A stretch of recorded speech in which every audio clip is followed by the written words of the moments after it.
আমরা না জেনে অনেকে অনেক সমস্যায় জড়াই। যেমন আমরা না জেনে অনেক সময় একজনের ভালোবাসি। আসলে আমার সর্বপ্রথম ওকে দেখতে হবে যে ওই মেয়েটা আমাকে চায় না আমার অর্থ চায়। কিছু কিছু মেয়ে লোক আছে, সব মেয়েদেরকে আমি ছোট করব না, আমি মেয়েদেরকে শ্রদ্ধা করি। আমার মা মেয়ে, আমার বোন মেয়ে। কিছু কিছু মেয়েরা আছে, ও শুধু আপনার অর্থের দিকে তাকাবে, আপনার কাছ থেকে শুধু নিতেই চাইব, আপনাকে দিব না।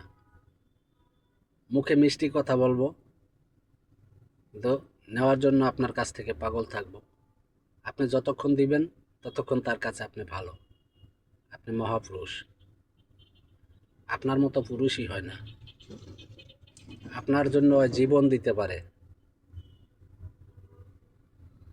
আপনি ওকে দিতে পারবেন না। ওই মেয়ে আপনাকে বলবো, তোমার পিছে ঘুরে আমার লাভ কি? তোমাকে দিয়ে আমার কখনো উপকার হয় না, তুমি আমার উপকারে দাঁড়াও না। আসলে মানুষ বুঝে না। কারণ হলো, টাকা পয়সা, ধন সম্পদ আপনার সারা জীবন থাকবে না।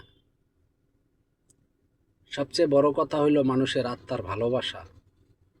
ভালোবাসা কাউরে কেউ কখনো ভাগ দিতে পারে না।